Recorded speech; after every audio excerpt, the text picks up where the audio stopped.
Hi, it's Matt from the Sync Lab. Welcome to our new video series, Behind the Sync, brought to you by the Sync Lab.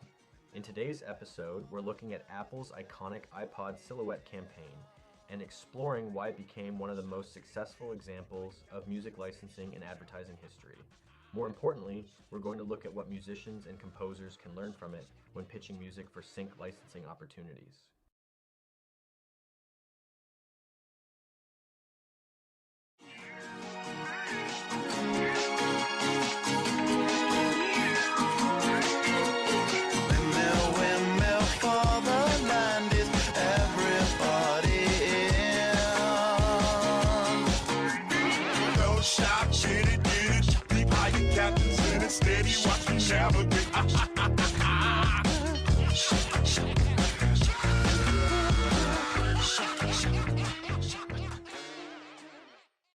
What if I told you that one of the most important sync licensing lessons of all time came from a simple iPod commercial?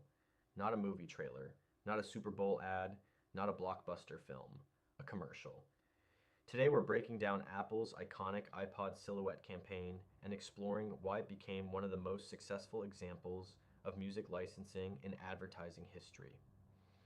More importantly, we're going to look at what musicians and composers can learn from it when pitching music for sync licensing. At first glance, the ad seems incredibly simple. You have colorful backgrounds, black silhouettes dancing, a white iPod, white headphones, and a great song. That's it. There's no complicated storyline, no celebrity endorsement, no lengthy explanation of product features. In fact, Apple barely talks about the product at all. Instead, they let the music do the heavy lifting. And that's our first big lesson. One of the biggest mistakes musicians make when trying to get placements is assuming that supervisors are looking for the best song. They aren't. They're looking for the right feeling. Think about what Apple was really selling here. They weren't selling storage space. They weren't selling battery life. They weren't selling an MP3 player. They were selling freedom, movement, identity, self-expression, the feeling of putting on your headphones and escaping into your own world. The song wasn't chosen because it was technically impressive. It was chosen because it created the emotional experience Apple wanted people to associate with the product. That's exactly how sync licensing works. Music is emotional glue. It helps connect the audience to the story, brand, or message.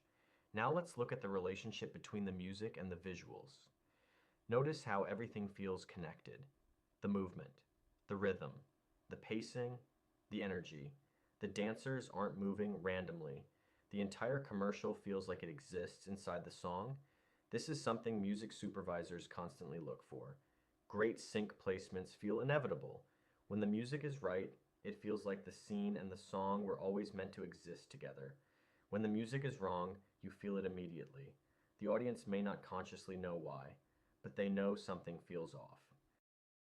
Another lesson musicians can learn from this campaign is the power of simplicity. Many composers believe they need to impress people with complexity. More instruments, more sections, more production tricks, more surprises.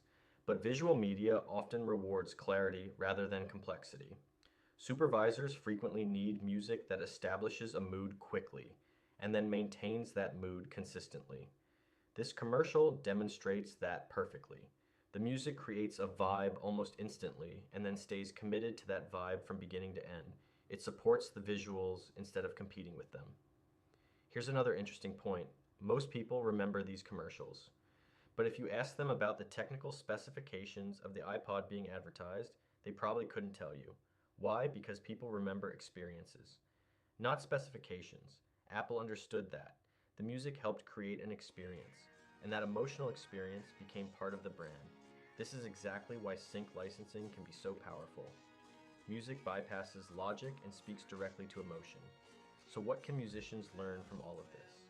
First, stop asking whether your song is good.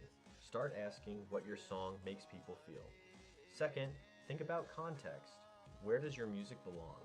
What kind of scene, brand, commercial, or story would benefit from it? And finally, remember that music supervisors aren't shopping for songs. They're solving problems. They need music that helps tell a story, sell a product, support a scene, or create an emotional response. The more clearly your music accomplishes that goal, the more valuable it becomes. The Apple Silhouette campaign remains one of the best examples of music and visuals working together to create something memorable. And the lesson is surprisingly simple. The best sync placements aren't necessarily about the best songs, they're about the best emotional fit. Ready to learn more about sync licensing?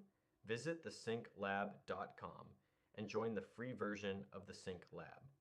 Your free membership to the Sync Lab includes a free directory of music libraries and a free 4-hour video course all about how to make money licensing your music in TV, films, and commercials. Thanks for watching, and I'll see you in the next episode of Behind the Sync.